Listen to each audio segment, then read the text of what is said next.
Dios les bendiga, amados hermanos, amadas hermanas en Jesucristo, amigos y amigas. Es para mí un gozo, un privilegio en el amor de Jesucristo, nuestro Señor y Salvador, el Rey de Reyes y Señor de Señores, a quien sea la honra, la gloria, la alabanza, la exaltación y la adoración por los siglos de los siglos. Amén. El estar nuevamente acá reunidos en la continuación del estudio bíblico correspondiente al día de hoy. Hoy vamos a dar inicio en la sección del Antiguo Testamento, específicamente en el libro del profeta Jonás.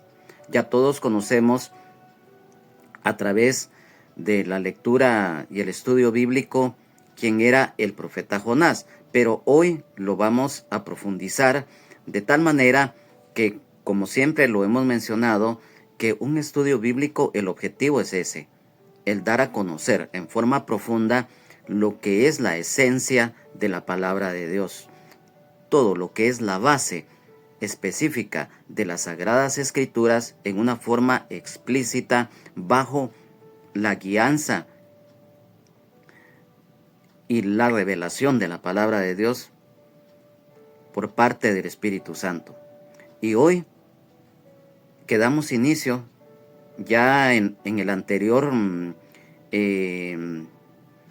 estudio que tuvimos, dimos una breve introducción acerca de este libro, con datos muy importantes.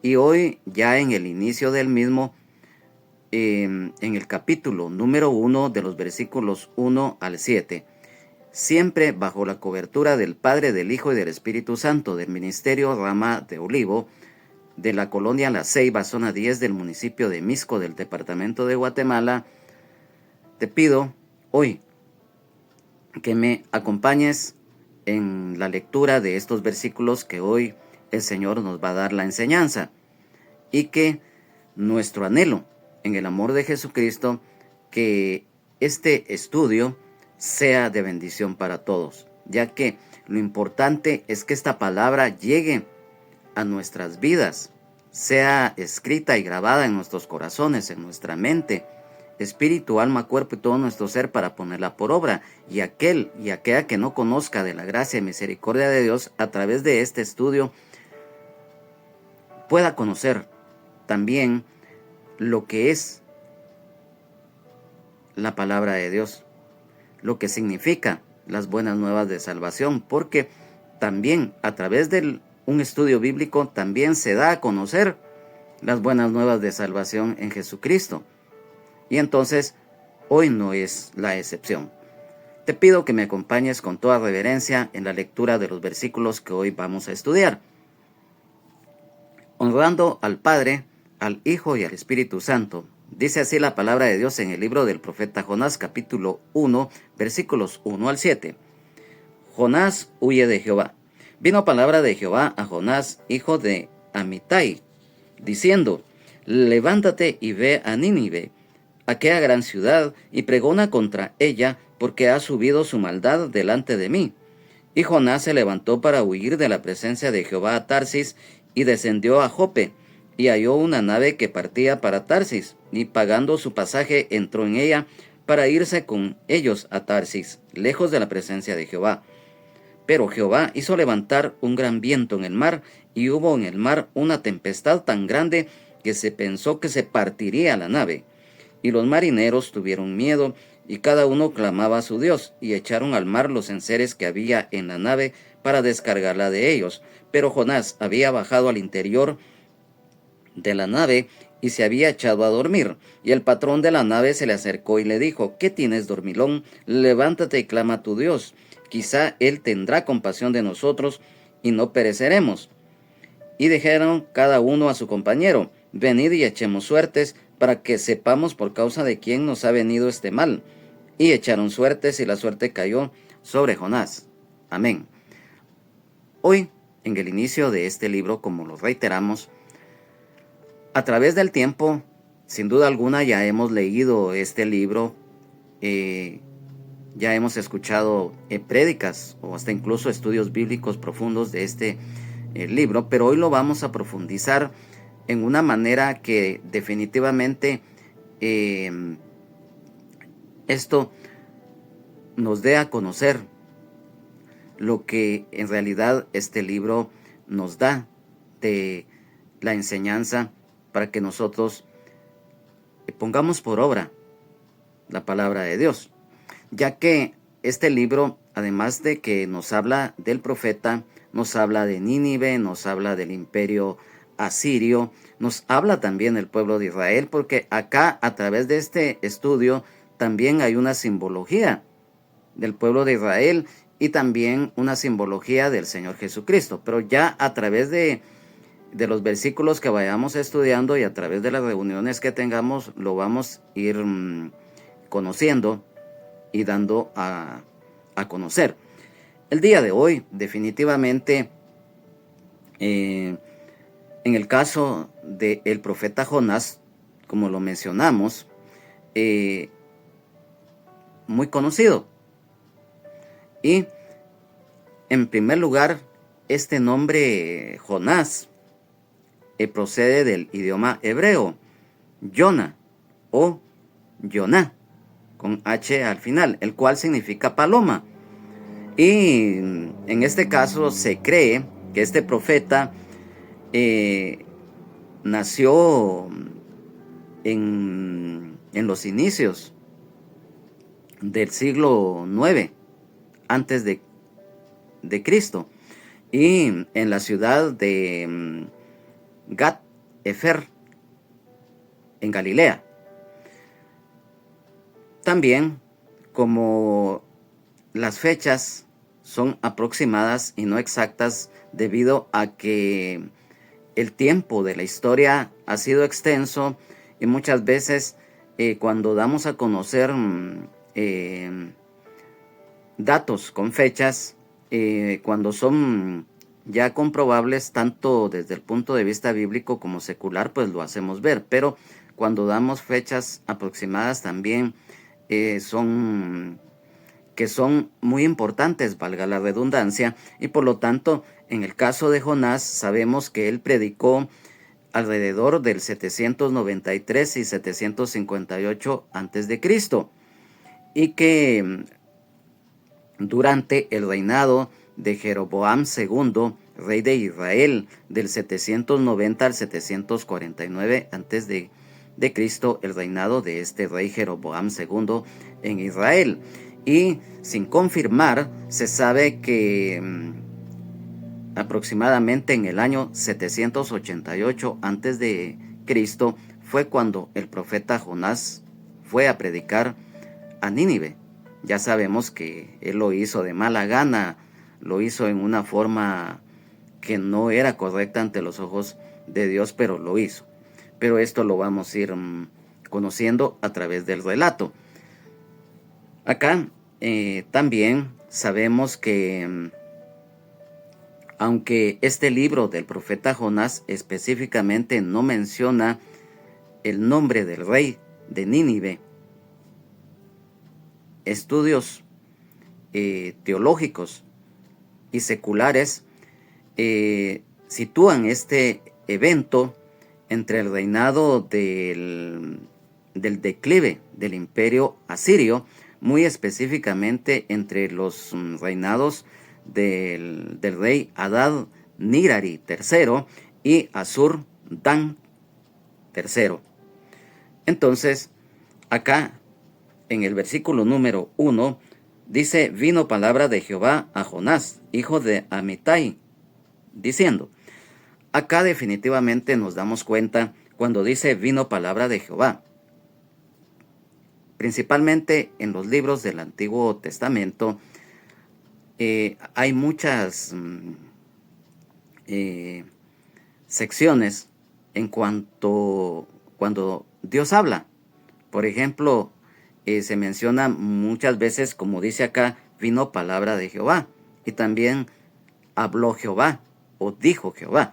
Y acá definitivamente, claramente nos está hablando de la palabra de Dios, y nos habla de Jonás. Ya dimos a conocer específicamente datos de este profeta, que definitivamente sabemos que en la historia del pueblo de Israel quedó en los anales de la misma y desde el punto de vista espiritual, bíblico, lógicamente. Entonces, después de esto, en el versículo número 2 dice: levántate y ve a Nínive, aquella gran ciudad, y pregona contra ella, porque ha subido su maldad delante de mí. Mira, aquí hay algo muy importante. Nos está hablando, en primer lugar, cuando dice: levántate y ve a Nínive. Allí hay un llamado y hay un mandato. El profeta Jonás, definitivamente, él lógicamente era un profeta de Dios, conocía a Dios en el sentido a través del ministerio profético que él tenía. En ese tiempo, lógicamente, no se conocía ministerio, pero de hecho era un ministerio. Entonces, en el caso del profeta Jonás, acá nos damos cuenta que recibe el mandato de Dios. Pero aquí empieza lo que todos conocemos. En este caso, cuando nos habla de Nínive, bueno, Nínive, todos conocemos la historia del imperio asirio. Dentro de la historia secular, se conoce que uno de los imperios más crueles, salvajes, nefastos que han existido sobre la faz de la tierra es precisamente el imperio asirio, que llegó a gobernar parte del mundo conocido de aquel tiempo y cuya capital principal era Nínive. Y nosotros conocemos y vamos a conocer también acá, a través de este estudio bíblico, lo que era en sí esta ciudad, Nínive. Este nombre procede del idioma acadio, Ninua o Ninua, que posiblemente significa lugar de los peces o habitación de los peces, ya que definitivamente, como este era un imperio idólatra, en extremo ellos tenían como, digamos, entre comillas, diosa principal, o sea, una potestad diabólica, que el Señor Jesucristo reprenda al diablo, llamado Ishtar, que era una, entre comillas, una diosa pagana, ya que debido a estudios e investigaciones arqueológicas llevadas a cabo específicamente en la antigua ciudad de Nínive, y que se han encontrado varios objetos grabados específicamente en vasijas o en estelas de arcilla en escritura cuneiforme que se utilizaba en ese tiempo.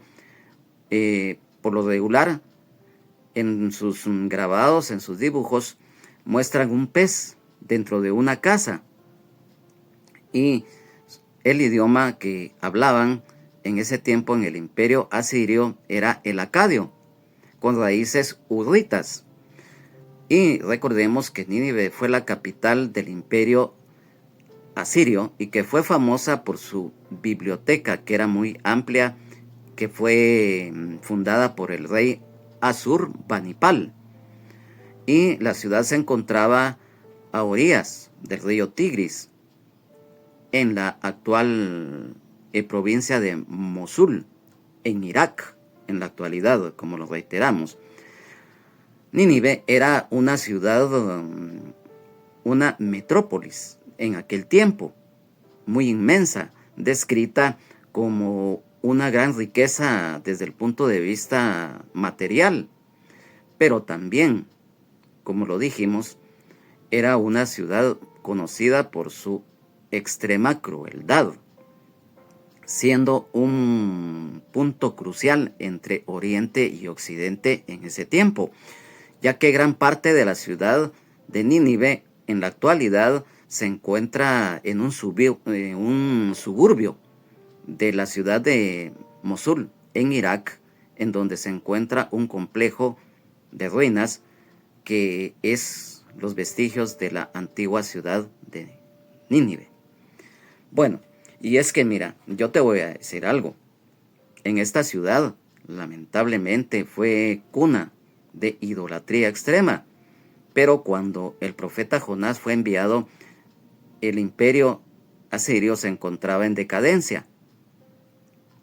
Y en la decadencia se sabe a través de la historia secular que se encontraban también en una guerra religiosa entre ellos mismos. Y entonces esto se conjugó también para que hubiera una receptividad al mensaje del profeta Jonás. Aunque sabemos que han habido escépticos ateos que se dedican a renegar y a estar constantemente atacando el evangelio y la palabra de Dios en general, que han levantado, como se dice acá en Guatemala, bolas en una forma diabólica, tratando de desvirtuar en sí lo que significa de enseñanza la predicación de Jonás en ese momento en la ciudad de Nínive, ya que argumentan que definitivamente ellos se arrepintieron porque ellos pensaron que Jonás era un profeta del ídolo de ellos y que por eso se arrepintieron, pero eso no es así, porque acá en la palabra de Dios está escrito este acontecimiento, y si está escrito en la Biblia es verdad, y por lo tanto nosotros le creemos a Dios, a su palabra, y no al hombre ni a la mujer, y en algún momento ni a nosotros mismos, porque al final es la palabra de Dios la que habla, y la palabra de Dios es verdad. Entonces, acá, cuando el profeta fue enviado a esa ciudad, dice acá, y pregona contra ella, porque ha subido su maldad delante de mí. El imperio asirio, como lo reiteramos, ha sido considerado uno de los más nefastos, porque en la misma Biblia aparece un pasaje en donde ellos, cuando llegaban principalmente a las ciudades que ellos conquistaban, cometían actos de lesa humanidad. Ellos cometían unos actos de barbarie que no hay palabras para expresar. Uno de ellos se sabe a través de la historia judía y la historia secular, en el caso de los asirios en contra de los israelitas, se sabe que los asirios tomaban a las mujeres embarazadas y les sacaban los fetos y los agarraban y los estrellaban en las peñas.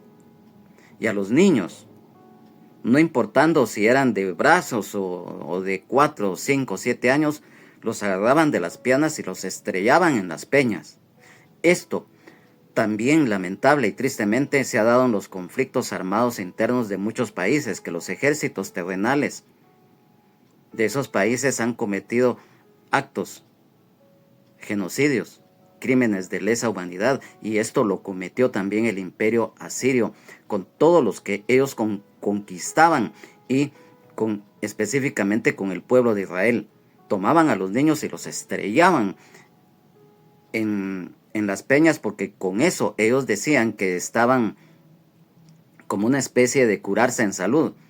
Unos potenciales enemigos que con el tiempo les iban a dar problemas, los mataban de raíz y cometían estas barbaries. Cuando los asirios llevaron en cautiverio al pueblo de Israel, definitivamente ya lo dimos a conocer en la introducción que tuvimos de este libro, cometieron una barbaridad tremenda. El pueblo de Israel fueron su población que fue llevada cautiva bajo unas condiciones infrahumanas tremendas, considerado un crimen de lesa humanidad, repudiable, condenable, deleznable desde todo punto de vista. Pero eso fue debido a la desobediencia del pueblo de Israel, que dejó a Dios, que rechazó la ley y que triste y lamentablemente se dedicaron al paganismo. específicamente a la idolatría y sacrificios humanos. Entonces, después de esto, cuando dice pregona, o sea, acá nos anuncia definitivamente que el profeta Jonás fue enviado a anunciar de un eminente juicio que iba a acontecer. Mas, sin embargo, acá también vemos el descubrimiento del pecado, la maldad extrema de este imperio y de su población había llegado hasta el cielo, dice. Nos recuerda cuando fue la destrucción de las ciudades de Sodoma y de Gomorra, que dice que el clamor de la maldad, del pecado, de la perversión, subió hasta el cielo. La maldad extrema de esta ciudad de Nínive también llegó hasta la presencia de Dios, que Dios todavía tuvo compasión y misericordia de ellos al enviar al profeta Jonás a que les predicara que se arrepintieran de su maldad.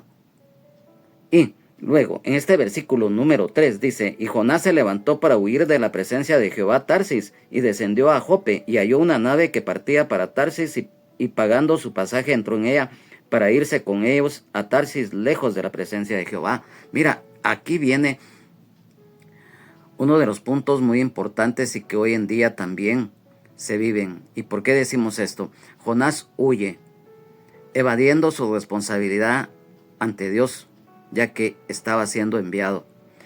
Mira, yo te digo algo y siempre lo hemos dicho, Dios es Dios de amor. Él no fuerza a nadie, Él no impone a nadie, pero cuando está en su voluntad que un hijo o una hija o aún inconverso o inconversa realice algo que está en planes de Dios, el hombre y la mujer que se opone media vez es voluntad de Dios. Ser un vaso se hace. O sea, lo aclaro, y no es porque uno se contradiga, no. Dios no se contradice y su palabra tampoco. Dios no fuerza a nadie, pero también cuando Dios te envía a hacer algo, lo debes de hacer. Porque por eso, cuando nosotros estamos en la fe en el Señor, sabemos nuestra responsabilidad ante Él y no debemos de evadirla. Aquí nos damos cuenta, lamentablemente, de los siervos irresponsables, porque lamentablemente hoy en día, y lo digo con todo respeto y sin causar polémica, lamentablemente hay muchos hermanos y hermanas en Jesucristo que también caen en eso. Pero acá, no, específicamente en el caso de Jonás, nos menciona acá que para huir de la presencia de Jehová a Tarsis. Dios es nuestro Padre, Él es nuestro Creador. Él nos creó a su imagen y semejanza. Antes que nosotros fuésemos formados en el vientre de nuestra madre, Él ya nos conocía. Y por lo tanto no nos podemos esconder de su presencia. En la misma Biblia lo dice, que aunque en las piedras o debajo de las mismas alguien se quisiera esconder, no, si Él es nuestro Creador, Él es omnisciente, omnipresente, Él es todopoderoso, omnipotente.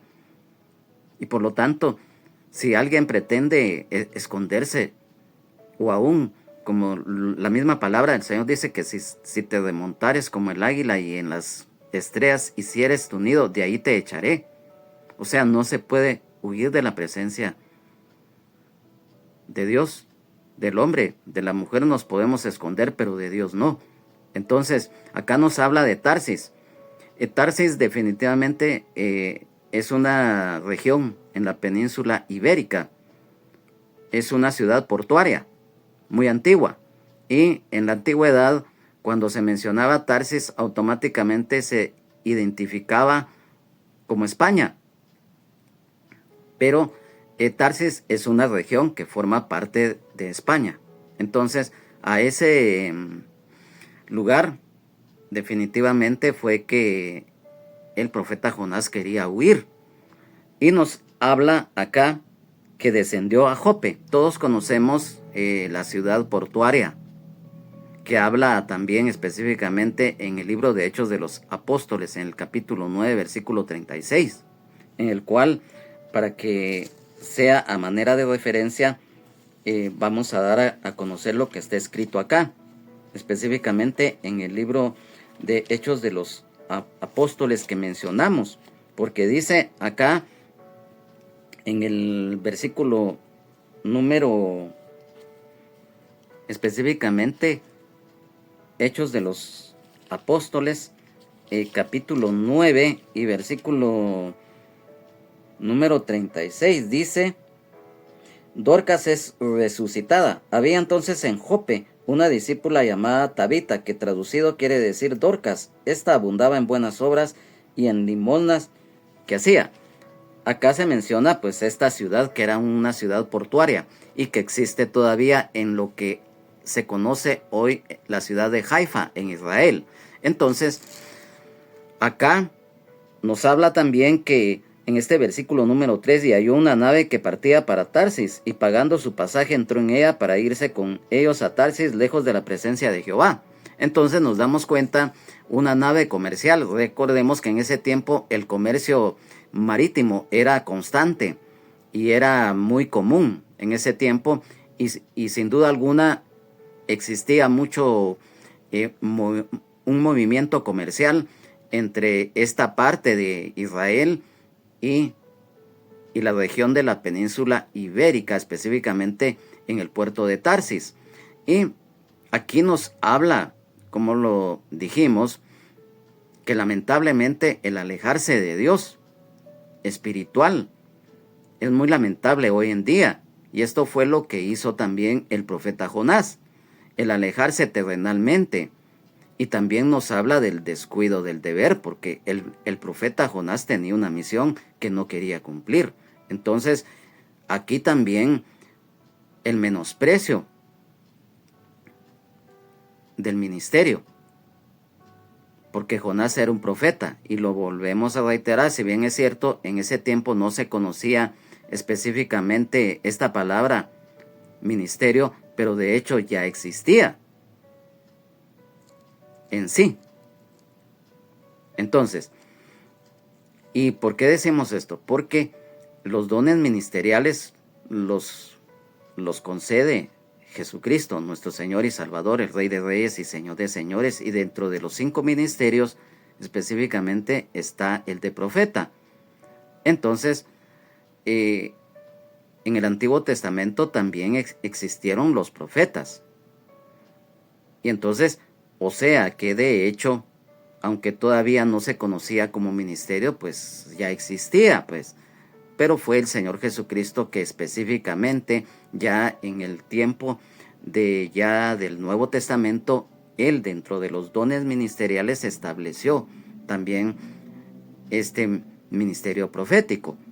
Ya en el estudio correspondiente que tengamos acerca de los 5 ministerios lo vamos a especificar muy detalladamente. Hoy lo estamos tocando acá porque es parte de esta enseñanza. Entonces, después de esto, en el versículo número 4 dice: pero Jehová hizo levantar un gran viento en el mar, y hubo en el mar una tempestad tan grande que se pensó que se partiría la nave. Mira, aquí nos muestra algo. Dios todopoderoso, omnipotente, eterno creador. Porque dice acá que Jehová hizo levantar un gran viento en el mar. Los fenómenos atmosféricos, las leyes de la naturaleza están bajo la potestad de Dios. Él es nuestro creador, Él es nuestro Padre Celestial, y Él es el eterno creador. Él es el creador de los cielos y de la tierra, y todas las leyes de la naturaleza, todo lo visible, invisible, todo lo que tiene aliento de vida, todo lo que es energía, materia, invisible e invisible, está bajo el poder, bajo el control total de Dios. Él los creó, y por lo tanto, Él tiene mando. Y mira, acá, como siempre nosotros lo mencionamos. Bíblicamente debe de darse a conocer. Quiero que me acompañes acerca de esto que estamos mencionando, que Dios es nuestro Creador y Padre Celestial y también es el eterno Creador, todopoderoso, omnipotente. En el libro de Génesis, específicamente en el capítulo número 1 y versículos 9 y 10 dice: dijo también Dios, júntense las aguas que están debajo de los cielos en un lugar y descúbrase lo seco, y fue así. Y llamó Dios a lo seco tierra, y a la reunión de las aguas llamó mares. Luego, quiero que me acompañes rápidamente en el libro de Job, específicamente acá en el capítulo número 26, versículo 12, en el cual dice: Él, o sea Dios, agita el mar con su poder y con su entendimiento hiere la arrogancia suya. Luego, en el capítulo número 36, específicamente versículos número 30-33, nos dice: he aquí que sobre él extiende su luz y cobija con ella las profundidades del mar, bien que por esos medios castiga a los pueblos, a la multitud él da sustento. Y mira, también aquí mismo en el capítulo 38, en el versículo número 10,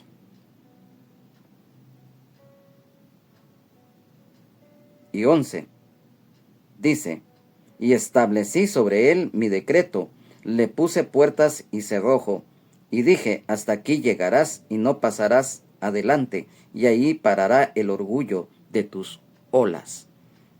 Bueno, luego quiero que me acompañes a el libro de los Salmos, específicamente en el Salmo 29 y versículos 3 y 4. Dice: voz de Jehová sobre las aguas, truena el Dios de gloria, Jehová sobre las muchas aguas, voz de Jehová con potencia, voz de Jehová con gloria. Luego, en el Salmo número 33, específicamente en el versículo número 7, dice: él junta como montón las aguas del mar, él pone en depósitos los abismos. Mira, en cada versículo nos confirma aún más y nos da a conocer que Dios tiene el control de todo. Y en el Salmo 65, versículo 7 nos dice: el que sosiega el estruendo de los mares, el estruendo de sus ondas y el alboroto de las naciones. Salmo 89, versículo 9 nos dice: tú tienes dominio sobre la braveza del mar, cuando se levantan sus ondas, tú las sosiegas.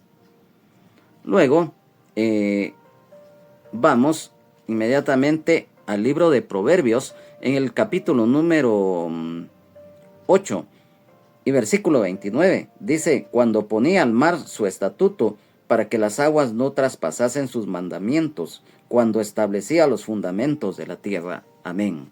Bueno, Dios tiene el control de todo. Y mira, y esto, aún, para aquellos o aquellas escépticas, o ateos o ateas que dicen: es que eso es del Antiguo Testamento. No, en el Nuevo Testamento, mira, el mismo Dios hecho hombre, en la divinidad de Hijo, Jesucristo, nuestro Señor y Salvador.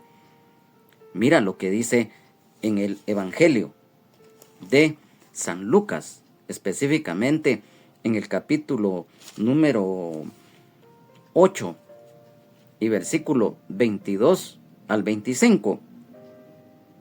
Dice: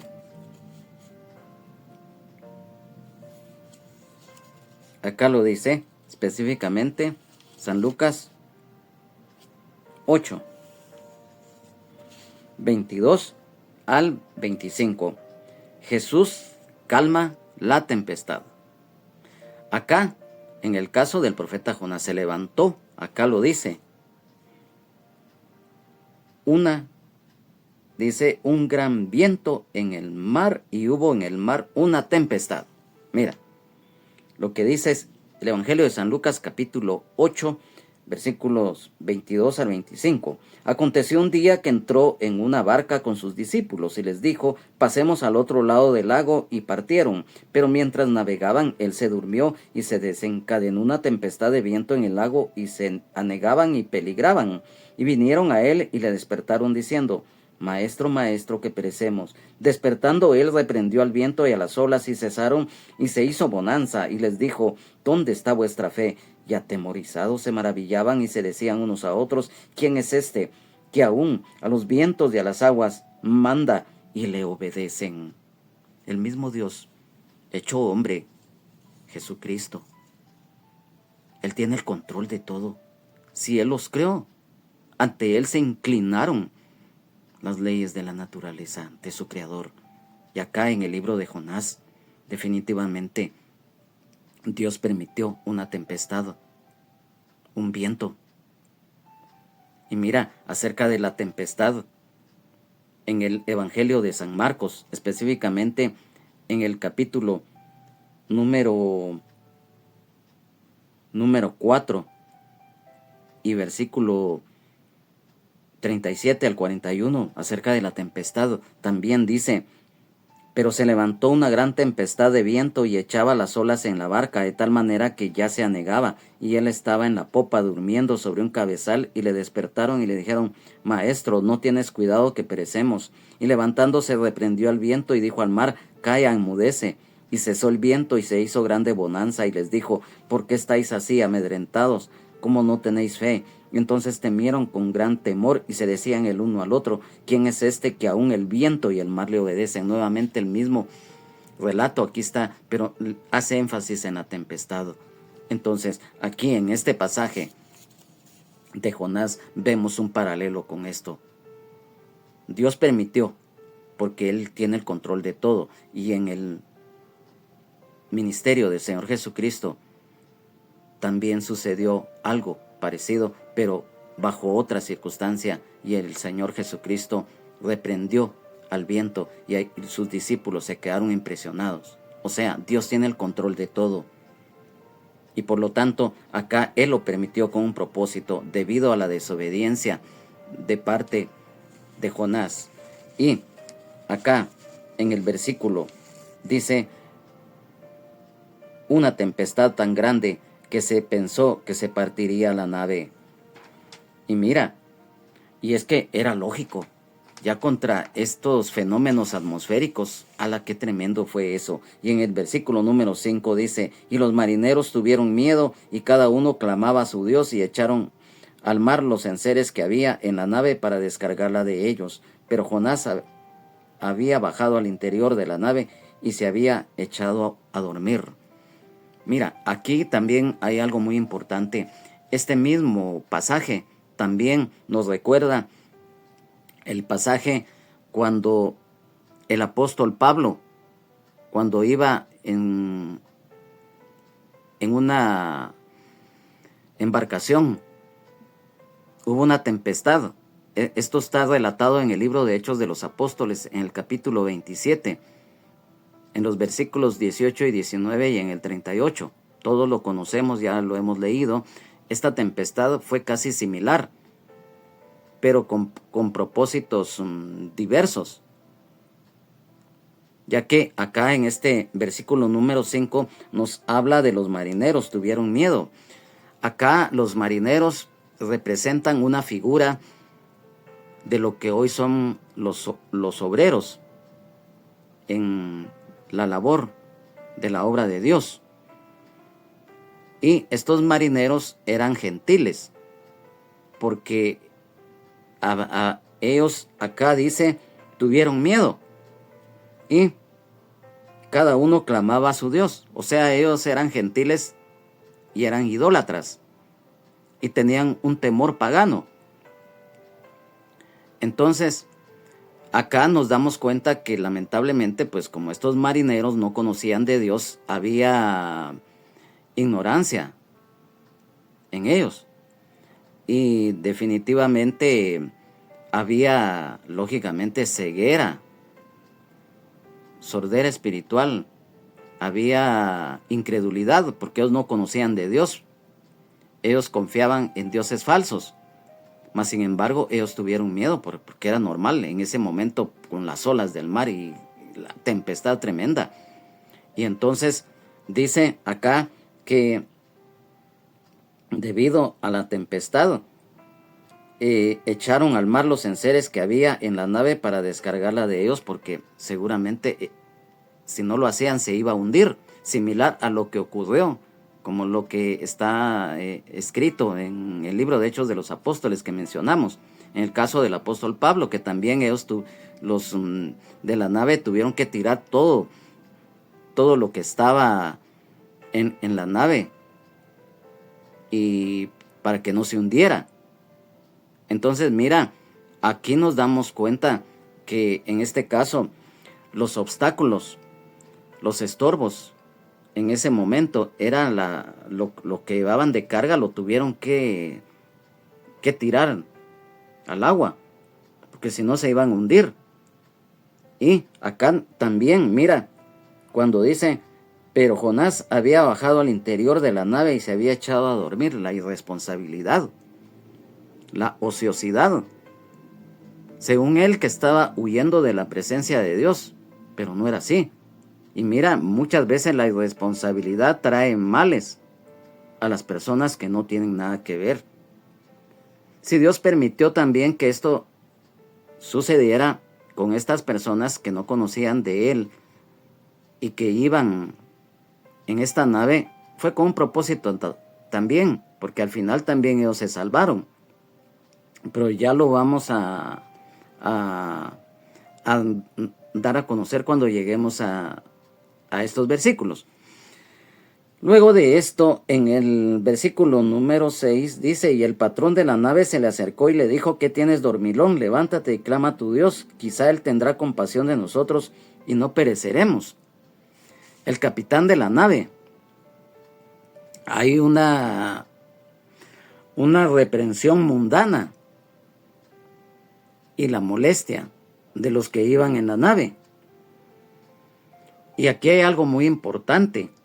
Dios puede usar a cualquiera para dar a conocer algo. Y mira, es algo increíble.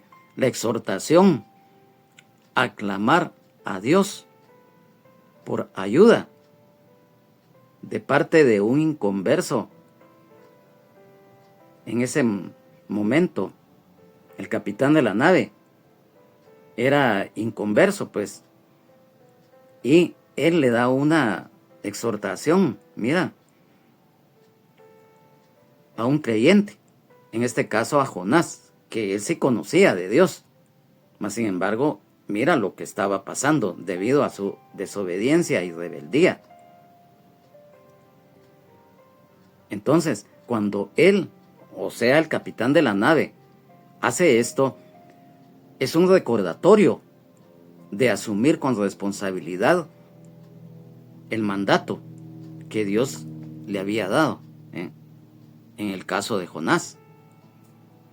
Mira, aquí definitivamente es algo que, como te repito, ya despacio, cuando tengas tiempo y vuelvas a ver este pasaje, a leerlo y a estudiarlo, te vas a dar cuenta de esto. Mira cómo Dios puede utilizar también a alguien que es inconverso para llevar una palabra de exhortación y recordarle a alguien que conoce de él su responsabilidad.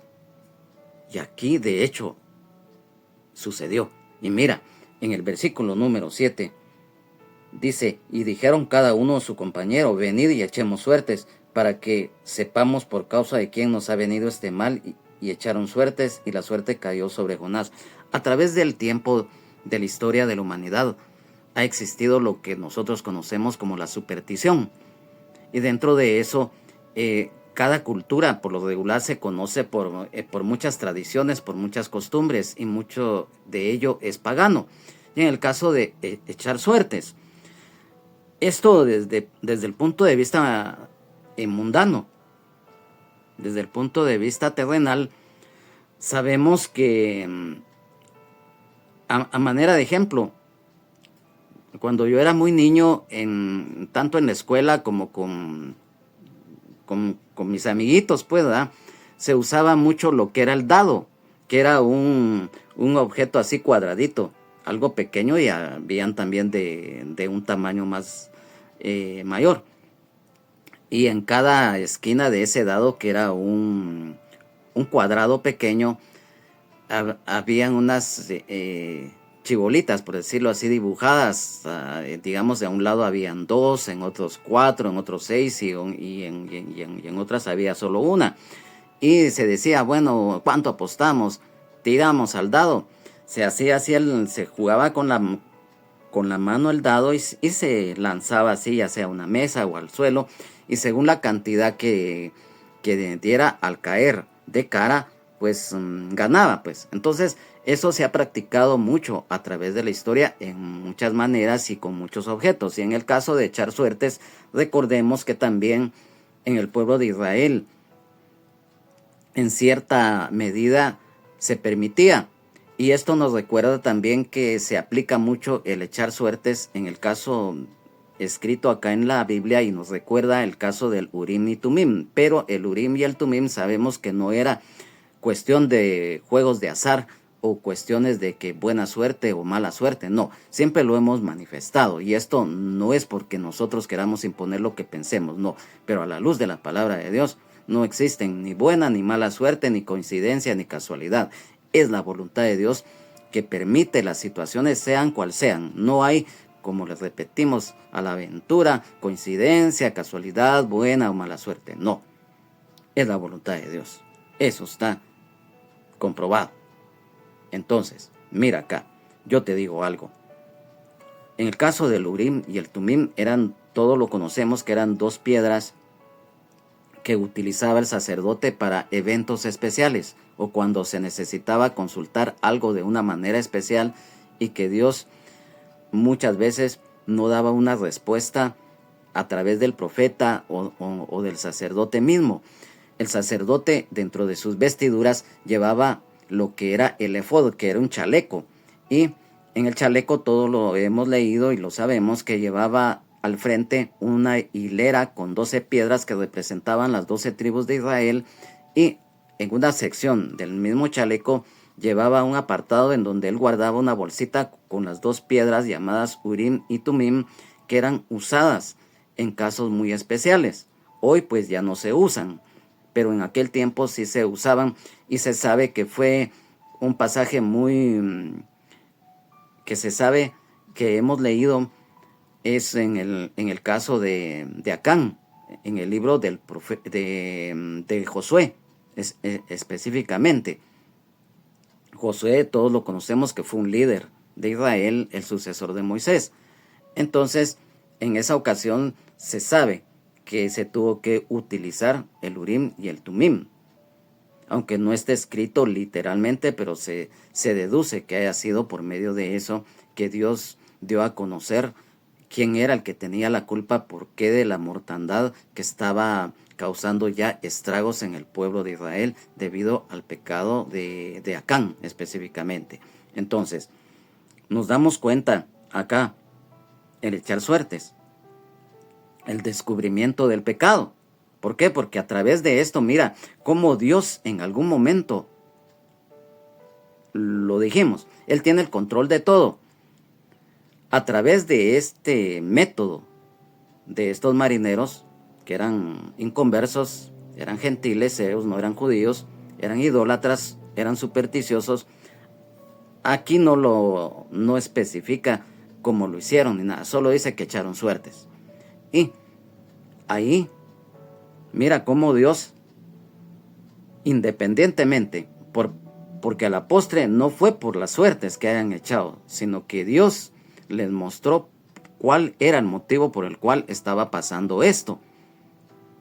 Y lógicamente desde un punto terrenal, acá está escrito que fue a través de las suertes, pero fue por voluntad de Dios en primer lugar, que se dio a conocer que por causa de la desobediencia de Jonás estaba pasando esto. Entonces, definitivamente acá dice que la suerte cayó sobre Jonás. Esto pues definitivamente, si lo podemos tomar, sería desde un punto de vista terrenal, pero sabemos que Dios permitió esto para que los marineros, el capitán de la nave, se diera cuenta que por causa de Jonás había venido esto. Y mira, aquí, a través de estos versículos que hoy hemos estudiado, nos damos cuenta de algo muy importante. Lamentablemente, Jonás, lo explicamos, el pueblo de Israel sufrió muchísimo con los asirios. Ya te di a conocer lo que hacían con los niños, cómo el pueblo fue llevado cautivo, descalzos, bajo las inclemencias más duras del tiempo. Muchos se murieron, porque lo que hacían los asirios es que conducían a los que llevaban cautivos grandes distancias, descalzos, semidesnudos, encadenados, los arrastraban, los latigaban. Mira qué tremendo. Y eso lo hacían para que las demás naciones que ellos iban a conquistar, infundirles miedo, temor. Y el pueblo de Israel sufrió muchísimo con ese imperio asirio. Y eso fue la causa por la cual Jonás antepuso eso, o sea, lo terrenal, lo antepuso ante la orden que Dios le estaba mostrando. Jonás fue desobediente y lamentablemente, aunque suene muy duro, pero así es, fue irresponsable. La falta de perdón y misericordia para los de Nínive, anteponiendo su voluntad, su orgullo, su xenofobia por el sufrimiento que el pueblo de Israel había tenido con los asirios.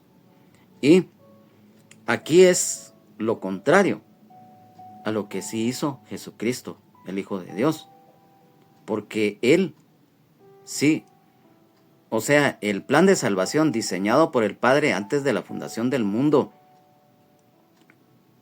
y llevado a cabo por Jesucristo, Él lo hizo con amor a la humanidad. Mientras que Jonás, el mandato de Dios, él fue rebelde. Aunque lo hizo al final, lo vamos a leer en el próximo estudio que tengamos, pero acá nos damos cuenta que mientras Jonás no quería, nuestro Señor y Salvador Jesucristo nos ama, nos perdona y tiene misericordia de todos, sin excepción. Hoy, lamentablemente, esto nos da una figura también de Jonás acerca de un creyente o una creyente desobediente y rebelde. Y acá, en estos versículos que hemos estudiado, el mar es una figura del mundo, de la incredulidad de las naciones en sí. Nínive representa a las naciones que en adelante llegarán a ser salvas durante el milenio y estar bajo la bendición del Señor. Los marineros, como lo mencionamos en su momento, son obreros y representan a la iglesia. ¿Por qué? Porque estos marineros eran gentiles. Y recordemos que a través del tiempo la iglesia está formada tanto por judíos como por gentiles en su mayoría, ya que recordemos que los inicios de la iglesia fueron precisamente judíos, quienes fueron los primeros cristianos.